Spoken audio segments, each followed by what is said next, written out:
क्या तुमने कल की मूवी के इस टीजर में महाभारत के सीन को नोटिस किया? और क्या तुम्हें पता है इस मूवी में शायद हमें श्री कृष्ण भी दिखाए जाएं? इसके अलावा क्या तुमने नोटिस किया जो यंग अश्वत्थामा हमें दिखाए गए हैं वो एक्चुअली में अमिताभ बच्चन सर ही हैं। ऐसे जब मैंने कल की अश्वत्थामा इंट्रोडक्शन को 0.25x स्पीड में देखा फ्रेम बाय फ्रेम, तो मुझे 17 ऐसी डिटेल्स मिली जो मैं शर्त लगा सकता हूँ तो उन्हें पक्का मिस कर दी होंगी। टीजर की स्टार्टिंग ड्रॉप की साउंड से होती है, जो की ड्रॉप गिर रही होती है शिवलिंग पर। ये मैं क्यों बता रहा हूँ, क्योंकि इसका कनेक्शन तुम्हें लास्ट डिटेल में मिल जाएगा। अब इधर टीजर के इस सीन में ये बच्चा आता है जिसने अपना नाम राया बताया। हाय, आई एम राया। जिसका अगर तुम गूगल पर मतलब ढूंढोगे तो अलग अलग मतलब निकल के आएंगे, लेकिन इसका संस्कृत में मतलब होता है रूलर। अब टीजर को काफी अलग तरीके से प्रेजेंट किया गया है, चीजें छिपाकर भी नहीं छिपाई गई हैं। जैसे टीजर की स्टार्टिंग में ये बच्चा हमें डायरेक्टली यहाँ पर दिखा दिया, लेकिन टीजर के बीच में इधर हम नोटिस कर सकते हैं इस बच्चे को टेम्पल को एक्सप्लोर करते हुए। पर मेरा मानना ये है कि जब अश्वत्थामा जी पर अटैक हुआ होगा तो ये बच्चा ऊपर जाकर छिप गया होगा। अब मैं ऐसा क्यों कह रहा हूँ कि अश्वत्थामा जी पर अटैक हुआ होगा, क्योंकि बीच में राया अश्वत्थामा जी से कहता है कि यू फाइट ऑसम।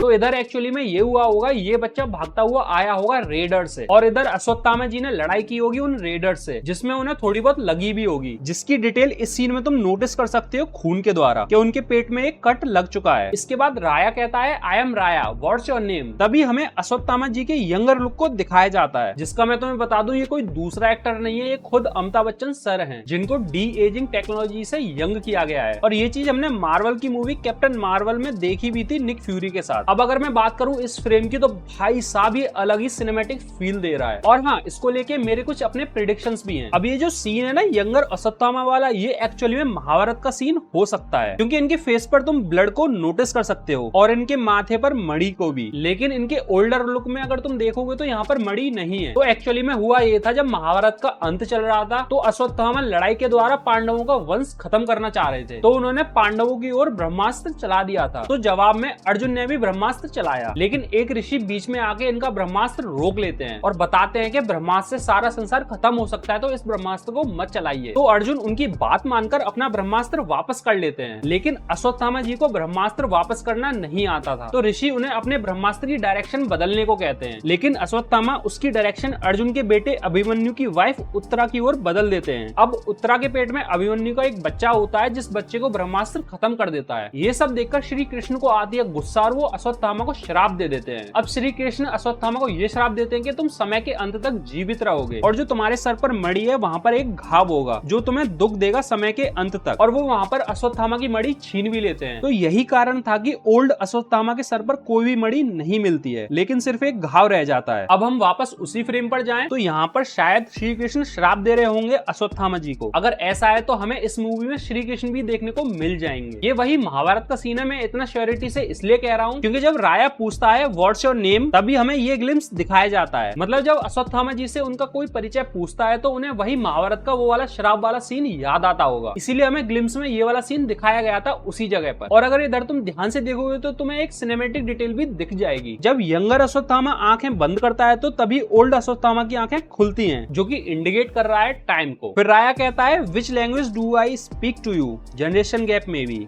నీతో ఏ భాషలో మాట్లాడాలి? जनरेशन गैप అనుకుంటా। मतलब यहाँ पर ये हुआ होगा कि राया ने काफी ट्राई किया होगा अश्वत्थामा जी से बात करने का, लेकिन अश्वत्थामा जी बोल नहीं रहे होंगे। तो बच्चे को समझ आ गया कि ये कई साल पुराने हैं, तो इन्हें लैंग्वेज के बारे में इतना नहीं पता होगा, जो कि काफी लॉजिकल सेंस भी बनाता है इस सीन में। भाई मैंने एक चीज नोटिस करी, काफी छोटी छोटी डिटेल्स पे भी बहुत ज्यादा गौर दिया गया है इस मूवी में। इसके बाद ये बच्चा काफी सारी प्रेडिक्शन करता है कि तुम फाइट तगड़ी करते हो, तुम मर भी नहीं सकते, और फिर वो लास्ट में कहता है तुम भगवान हो। तुम भगवान हो?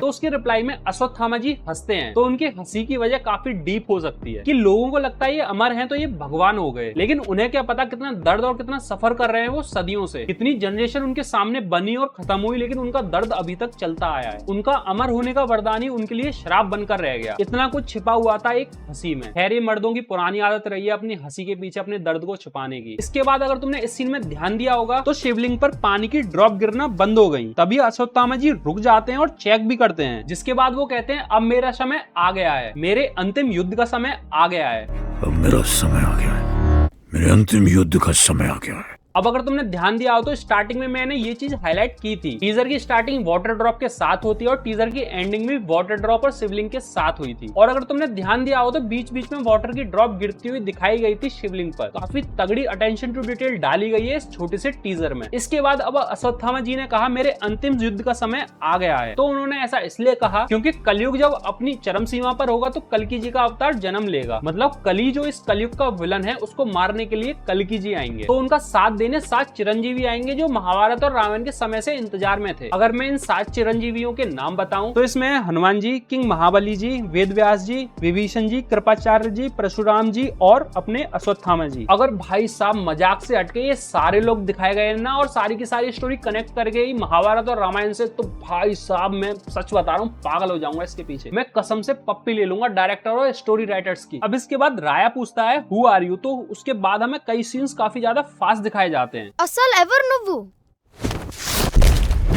जिसको मैंने स्लो डाउन करके देखा तो इधर ये मुझे मणि लगी जो कि इन्होंने बचा के रखी होगी इस समय के लिए। फिर उन्होंने अपना अस्त्र निकाला जो कि छिपा के रखा हुआ था। फिर अश्वत्थामा जी कहते हैं द्वापर युग से मैं इस अवतार की प्रतीक्षा कर रहा हूँ। द्वापर युग से दशावतार की प्रतीक्षा कर रहा हूँ। मतलब जो मैंने ऑलरेडी तुम्हें बताया था कि वो कल्कि जी के अवतार का वेट कर रहे हैं महाभारत के टाइम से ही। और फिर वो अपना परिचय देते हैं कि वो गुरु द्रोणाचार्य के बेटे हैं अश्वत्थामा। द्रोणाचार्य का पुत्र अश्वत्थामा।